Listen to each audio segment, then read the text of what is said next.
नमस्कार, मैं हूं आपके साथ पूर्वी राय। आइए बढ़ते हैं आज की खास खबरों की ओर। उज्जैन अतिरिक्त मुख्य सचिव और संभाग के प्रभारी सचिव डॉक्टर राजेश राजौरा शनिवार को ट्रैवलर में बैठकर सिंहस्थ के काम देखने निकले। 14 सीटर ट्रैवलर में डॉक्टर राजौरा, संभागायुक्त आशीष सिंह, एडीजी राकेश गुप्ता, कलेक्टर रोशन कुमार सिंह के साथ एसपी प्रदीप शर्मा, महाकाल मंदिर प्रबंध समिति प्रशासक प्रथम कौशिक और नगर निगम कमिश्नर अभिलाष मिश्रा थे। पुलिस विभाग से डीआईजी नवनीत भसीन के साथ अन्य अधिकारी भी थे। एसीएस के दौरे की शुरुआत सिंहस्थ बाईपास से हुई। गंगेड़ी और सिकंदरी क्षेत्र में उन्होंने पार्किंग का एरिया देखा। यहीं सिंहस्थ में आने वाले श्रद्धालुओं के वाहन खड़े करवाए जाएंगे। अफसरों से उन्होंने एंट्री और एग्जिट पॉइंट के बारे में पूछताछ की तो कलेक्टर रोशन कुमार सिंह और एसपी प्रदीप शर्मा ने अपने आईपैड खोल लिए। टेक्नो जगत से आने वाले दोनों अफसरों ने आईपैड पर ही एसीएस को पूरा ब्यौरा दिया। जल संसाधन विभाग के प्रमुख होने से उनका भी पूरा फोकस घाटों की पूर्णता पर था। घाटों के काम की प्रगति से वह संतुष्ट दिखाई दिए। मल्टी लेवल पार्किंग की जानकारी ली। एसीएस का दौरा गोपाल मंदिर तक चला। यहाँ उन्होंने सड़कों के चौड़ीकरण का काम तो देखा ही, रीगल टॉकीज के पास बनने वाली मल्टी लेवल पार्किंग का मुआयना भी किया। उन्होंने अफसरों से कहा कि इस काम समय पर और क्वालिटी वाले हों। घायलों का उपचार उज्जैन जिला अस्पताल में चल रहा है। घटना का वीडियो भी सामने आया, जिसके आधार पर पुलिस मामले की जांच कर रही है। महिदपुर थाना पुलिस ने दोनों पक्षों की शिकायत पर प्रकरण दर्ज कर लिया है। घायल पवन आंजना ने बताया कि उनका परिवार पिछले करीब 40 वर्षों से ग्राम बालोदा स्थित जमीन पर मकान बनाकर रह रहा है। जमीन की नब्ती के दौरान उनका मकान परिवार की दूसरी जमीन में निकल रहा था। उन्होंने भरोसा कर मकान खाली कर दिया, लेकिन बाद में पैसे नहीं दिए गए। जब उन्होंने दोबारा अपने मकान में रहने की बात कही तो दूसरे पक्ष के लोगों ने विरोध किया और हमला कर दिया।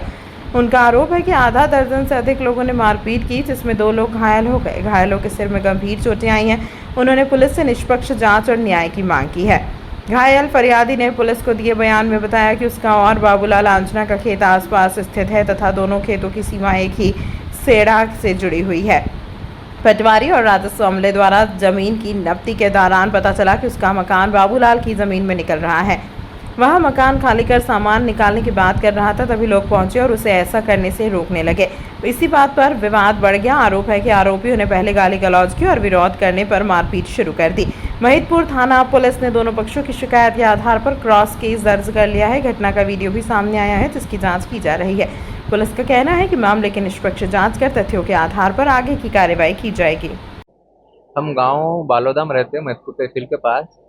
ये जो हमारा घर है, जहाँ पे हम बालोदा में 40 साल से रह रहे हैं, वो मफ्ती के दौरान दूसरों के खेत में निकल गया है। हमारी बात ऐसी हुई थी कि तुम घर खाली कर दो, हम तुमको पैसे दे देंगे, 1.5 लाख रुपए, जो भी हमारी बात हुई थी। फिर हमने जैसे ही मकान खाली किया और अब हम मकान खोलने जा रहे, तो वो मकान खोलने नहीं दे रहे हमको और भी बात करे, वो नहीं दे रहे, पैसे से मना कर दिया हमने।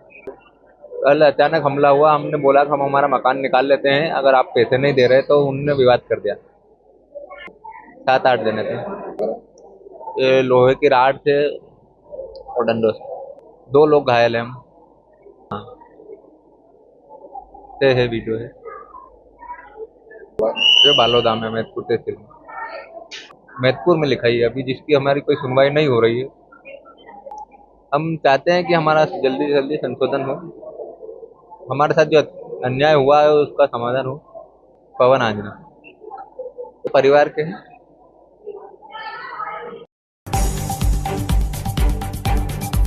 इससे लोगों को झुलसा देने वाली गर्मी से राहत महसूस हुई और तापमान में भी गिरावट दर्ज की गई। हालांकि बारिश थमने के बाद तेज धूप निकलने से दोपहर में फिर गर्मी का एहसास होने लगा।